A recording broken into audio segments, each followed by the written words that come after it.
Michael Rivera massaged his stiff neck as he turned his sedan into the familiar curve of Oakwood Lane. The software developer had cut his weekend trip to his brother's lake house short after a migraine struck Saturday evening. Now, at 2:17 p.m. on Sunday, all he wanted was the comfort of his own bed in his quiet suburban home. The first oddity he noticed was Mrs. Abernathy, his 76-year-old neighbor, standing at the edge of her immaculately maintained lawn, peering intently toward his house with a garden trowel clutched forgotten in her gloved hand. The second was much more alarming. His garage door yawned completely open, exposing the interior to the street. Michael's heart stuttered. He distinctly remembered closing it before leaving Friday afternoon.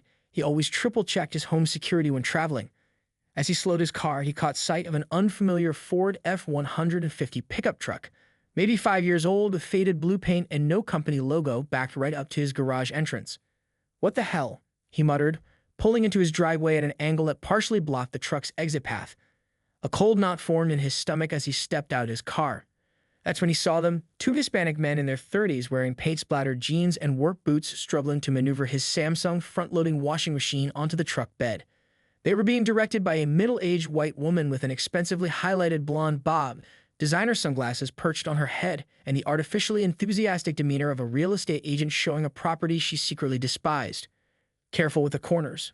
Don't scratch it," she called out in a commanding tone, checking something on her phone before slipping it into the back pocket of her crisp white capri pants. She wore a pale pink blouse with a chunky turquoise necklace that screamed, "I want to speak to your manager," even before she opened her mouth. "Excuse me," Michael called out, approaching with caution, his own phone now in hand. "What's going on here?" The woman spun around, momentarily startled before her face settled into a mask of practiced indignation. One manicured hand flew to her collar in a theatrical gesture of surprise. "Oh, you startled me," she said with a nervous laugh that didn't reach her eyes. "Are you with the neighborhood association?" "I already cleared this with the homeowner." "I am the homeowner," Michael stated flatly. "This is my house, and that's my washing machine."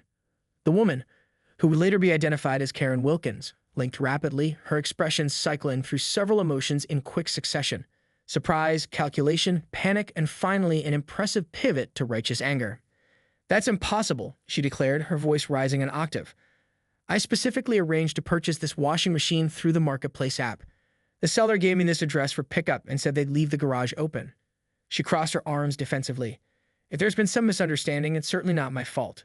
The two workers paused, the washing machine awkwardly suspended between them, looking uncertainly between Michael and Karen. A bead of sweat trickled down the younger man's temple as tension thickened the air. Michael felt a rush of adrenaline.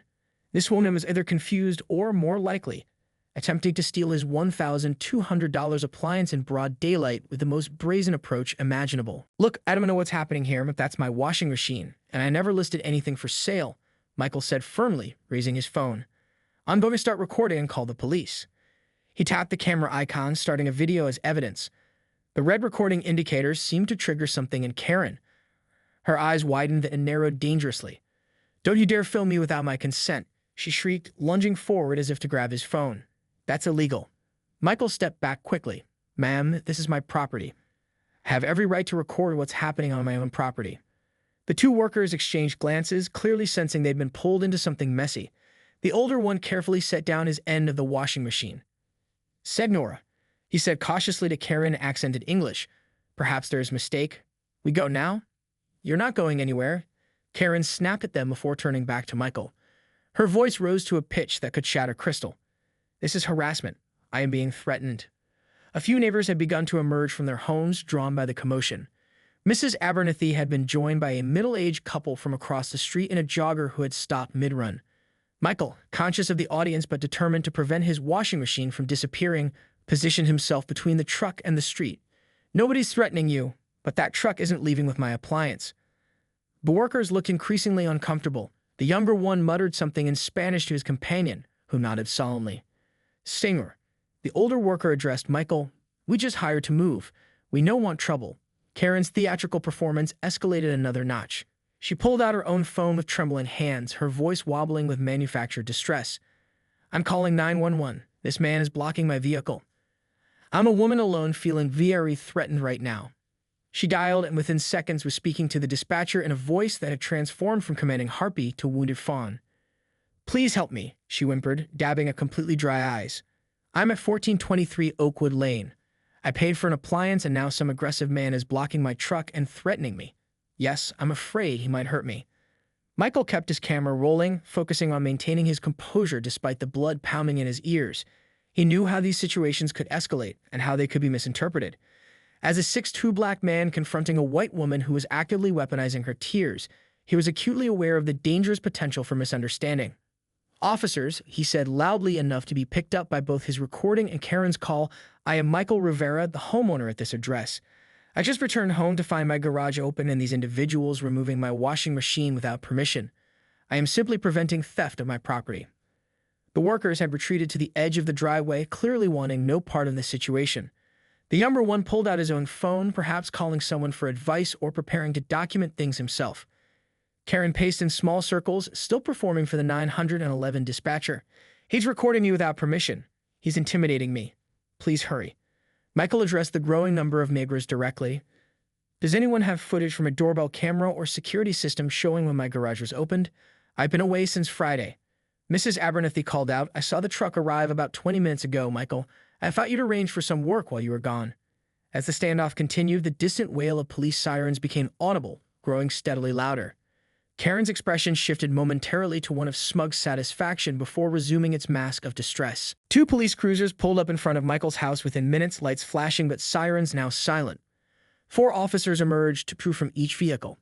The first to approach was Officer Elena Martinez, a compact woman with her dark hair pulled back in a severe bun, and Officer James Dawson, a broad-shouldered veteran with salt and pepper hair. The other 2 officers hung back, surveying the scene and the small crowd of onlookers. "What seems to be the problem here?" Officer Martinez asked, her expression neutral but alert as she assessed the situation. Karen immediately rushed toward the officers, tears now miraculously flowing. "Thank God you're here.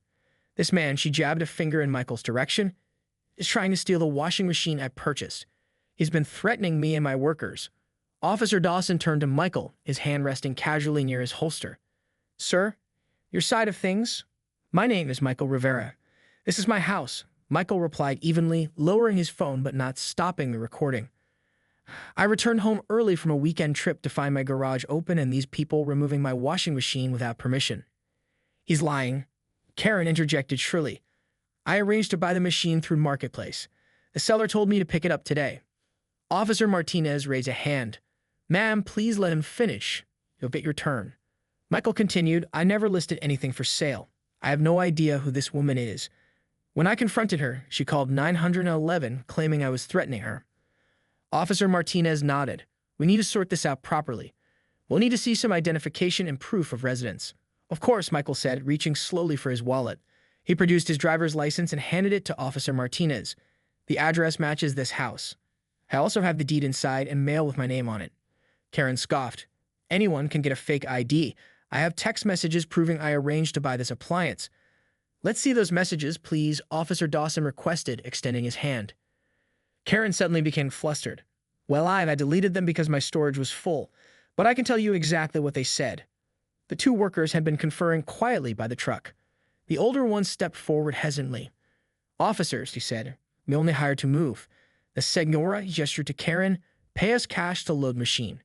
She say she buy it. We don't know about problem." "And your names, gentlemen?" Officer Martinez asked. "I am Eduardo Mendez. This is my nephew, Carlos."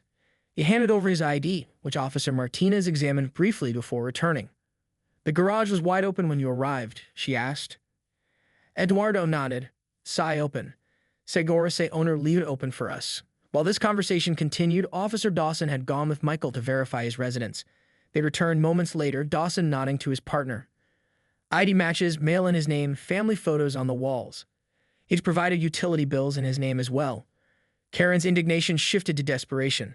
"That doesn't prove anything. Maybe he's a tenant. Maybe someone else in the household sold it." "Do you live alone, Mr. Rivera?" Officer Martinez asked. "Yes, just me," Michael confirmed. "And can you prove ownership of the washing machine?" Michael nodded. "I have the receipt in my files. Purchased it from Home Depot 8 months ago. I can pull it on my phone right now." As Michael scrolled through his email for the receipt, Officer Dawson's radio crackled. He stepped aside to take the call, his expression changing subtly as he listened. After a brief exchange, he returned, giving Officer Martinez a meaningful look before addressing Karen directly.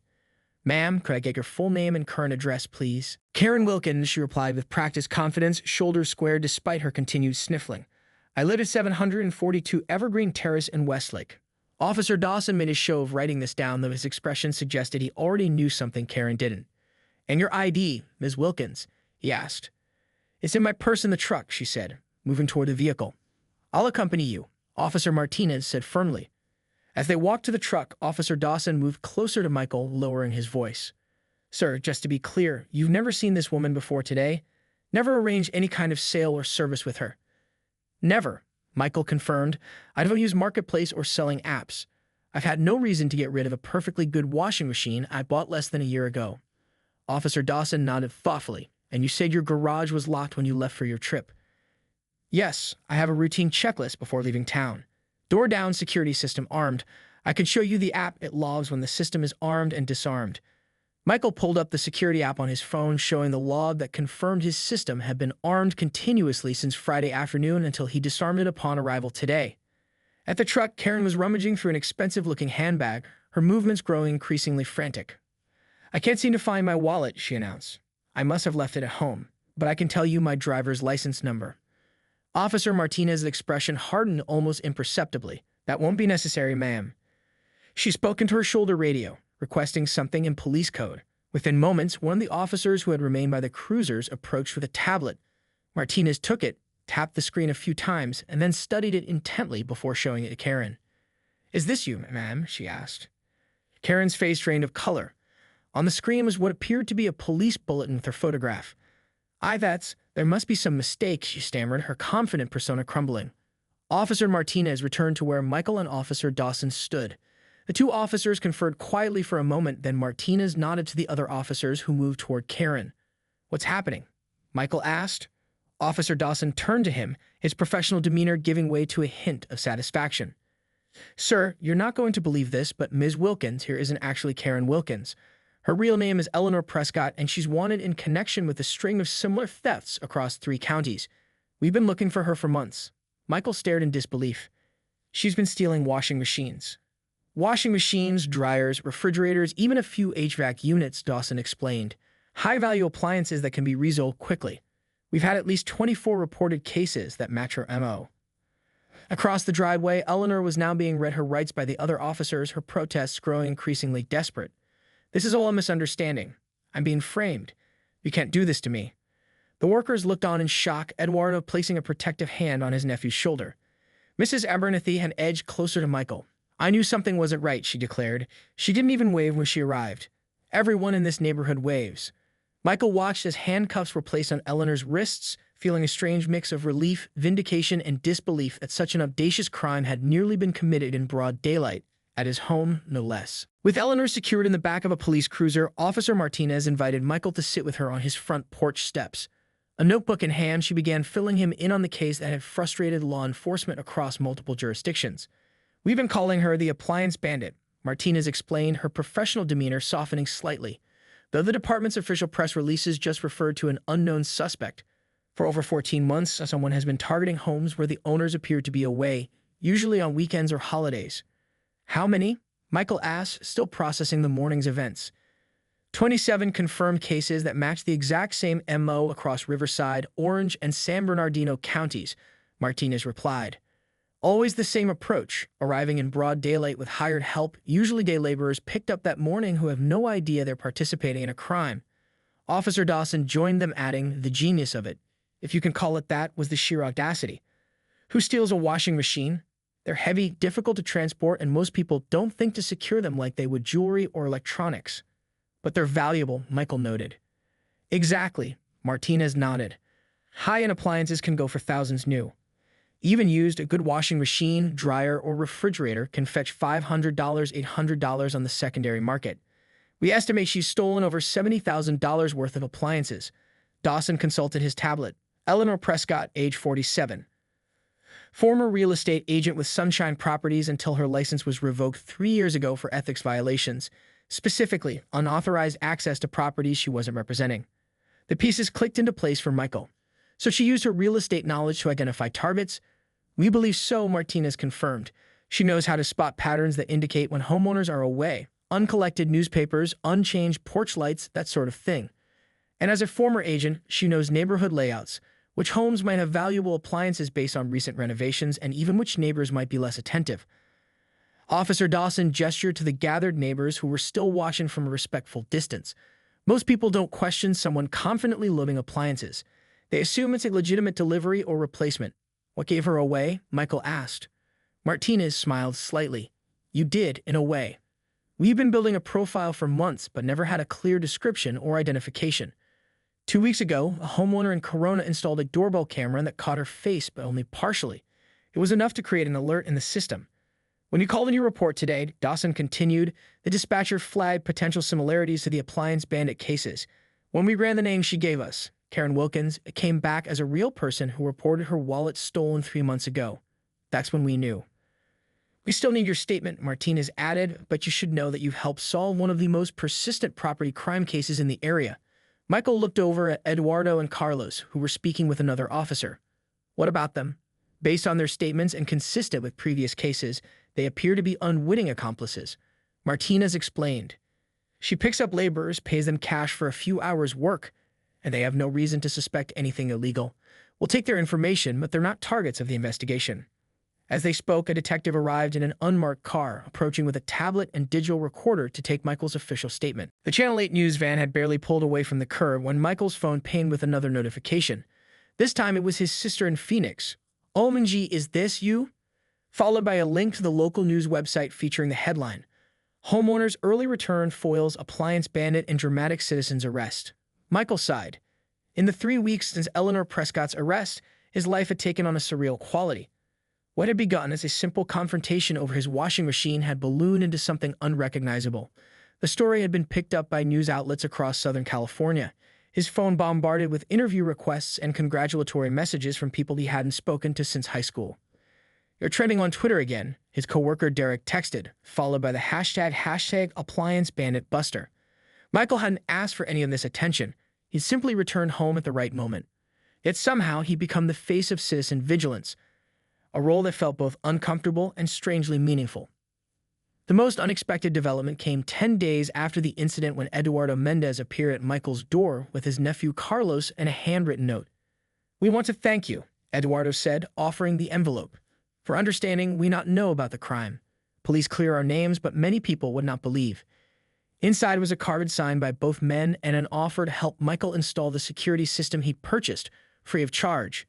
Eduardo had his own small handyman business, it turned out, and was studying for his contractor's license. Michael accepted gratefully, and the 3 men spent a Saturday mounting cameras and sensors, sharing lunch and stories about their shared misadventure with the infamous appliance bandit.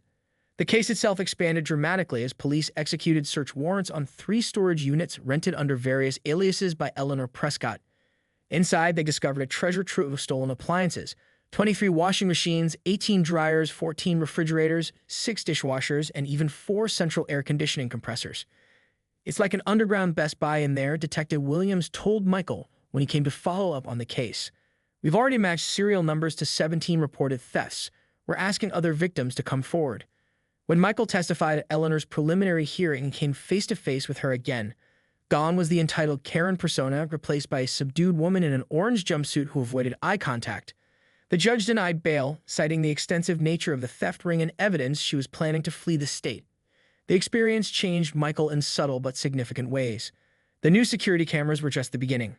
He joined the neighborhood watch, helped establish a community alert system for the block, and found himself exchanging greetings with neighbors he barely acknowledged before. 6 months later, when Eleanor Prescott was sentenced to 4 years in prison after pleading guilty to multiple felony counts of burglary and grand theft, Michael decided it was time to reclaim the narrative. He invited the entire block to a security awareness cookout in his backyard. To his surprise, over 40 neighbors attended, including Mrs. Abernathy, who brought her famous potato salad and regaled everyone with her increasingly dramatic retelling of the day's events. Eduardo and Carlos came with their families, now friends rather than brief characters in a bizarre incident. As Michael flipped burgers on the grill, he realized that what had begun as a violating experience had transformed into something unexpectedly positive, a community bound together by a shared story and a newfound vigilance. The annual block party became a tradition, evolving over time from the Appliance Bandit Barbecue to simply Neighborhood Day, a reminder that sometimes the most unexpected disruptee